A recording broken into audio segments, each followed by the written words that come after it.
राष्ट्रवादी इतिहास लेखनाचा उपयोग हा भारतीयांनी ब्रिटिशांविरुद्ध दिलेल्या स्वातंत्र्य लढ्याला प्रेरणा देण्यासाठी झालेला आहे।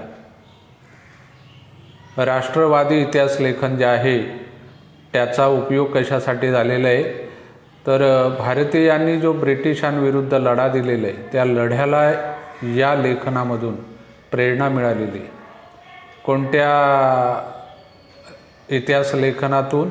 राष्ट्रवादी इतिहास लेखनातून। त्याच्यामध्ये स्वातंत्र्यवीर वी.दा. सावरकरांनी लिहिलेलं the Indian war of independence 1857 1857चे स्वातंत्र्य समर हे जे पुस्तक आहे, राष्ट्रवादी लेखन या पुस्तकामध्ये आहे। हे कोणी लिहिलेलं पुस्तक आहे? वी.दा. सावरकरांनी लिहिलेलं आहे।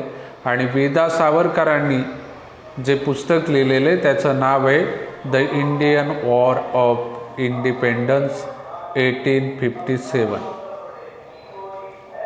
राष्ट्रवादी इतिहास लेखनाच्या प्रभावामुळे प्रादेशिक इतिहास लिहिण्यालाही चालना मिळालेली आहे। प्रादेशिक इतिहास जो लिहायला सुरुवात झालेली त्याला जी प्रेरणा मिळालेली आहे, चालना मिळालेली आहे, ती कोणत्या इतिहास लेखनातून? राष्ट्रवादी।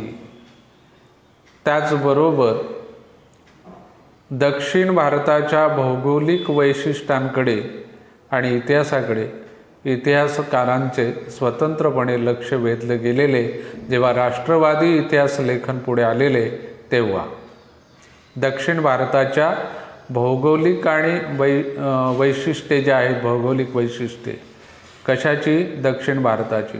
आणि दक्षिण भारतातला इतिहास त्यांच्याकडे लक्ष वेधलं गेलेले या राष्ट्रवादी इतिहास लेखनातून।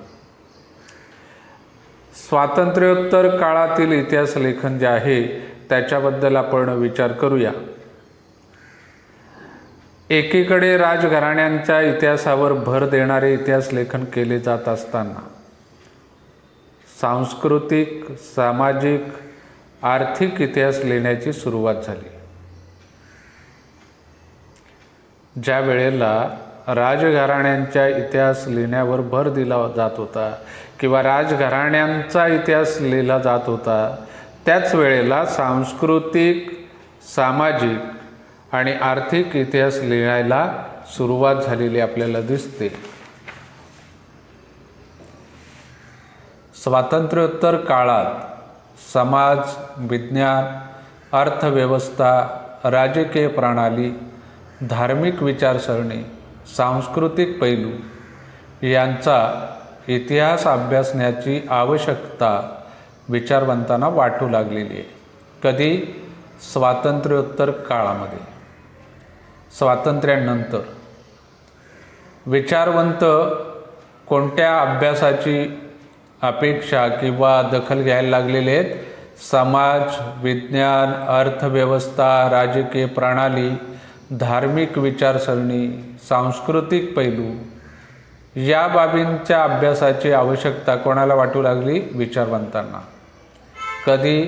स्वातंत्र्योत्तर काळात, म्हणजे स्वातंत्र्यानंतर।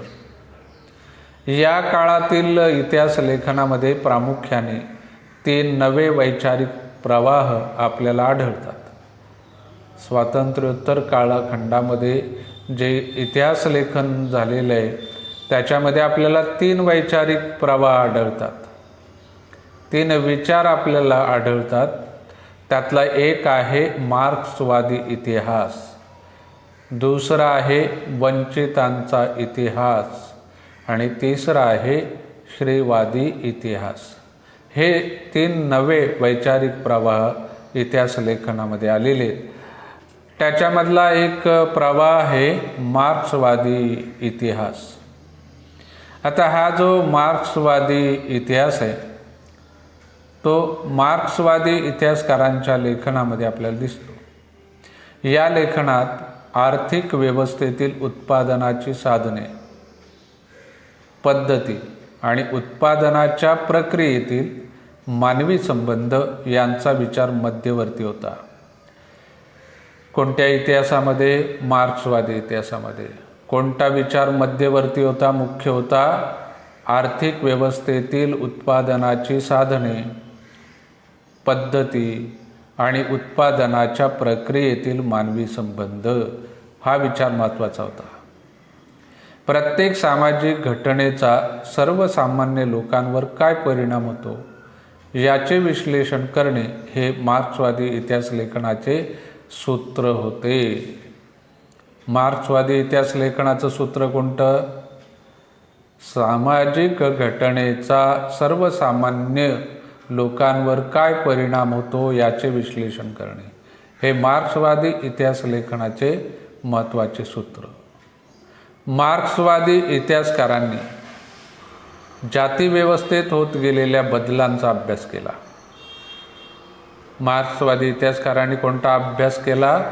जातीव्यवस्थेत होत गेलेल्या बदलांचा. भारतामध्ये मार्क्सवादी इतिहास लेखन पद्धतीचा अवलंब प्रभावी रीतीने करणाऱ्या इतिहासकारांमध्ये दामोदर धर्मानंद कोशंबी, कॉम्रेड श्रीपाद अमृत डांगे, रामशरण शर्मा, कॉम्रेड शरद पाटील यांचं योगदान महत्त्वाचं आहे. कशामध्ये? मार्क्सवादी इतिहास लेखनामध्ये. कोण? दामोदर धर्मानंद कोशंबी, कॉम्रेड श्रीपाद अमृत डांगे, रामशरण शर्मा, कॉम्रेड शरद पाटील या लोकांचं, या इतिहासकारांचं. डांगे हे भारतीय कम्युनिस्ट पक्षाच्या संस्थापक सदस्यांपैकी एक. त्यांचे प्रिमिटिव्ह कम्युनिझम टू स्लेव्हरी हे पुस्तक मार्क्सवादी इतिहास लेखनाचे उदाहरण म्हणून सांगता येईल. प्रिमिटिव्ह कम्युनिझम टू स्लेव्हरी हे पुस्तक कोणाचं आहे? डांगे यांचं आहे.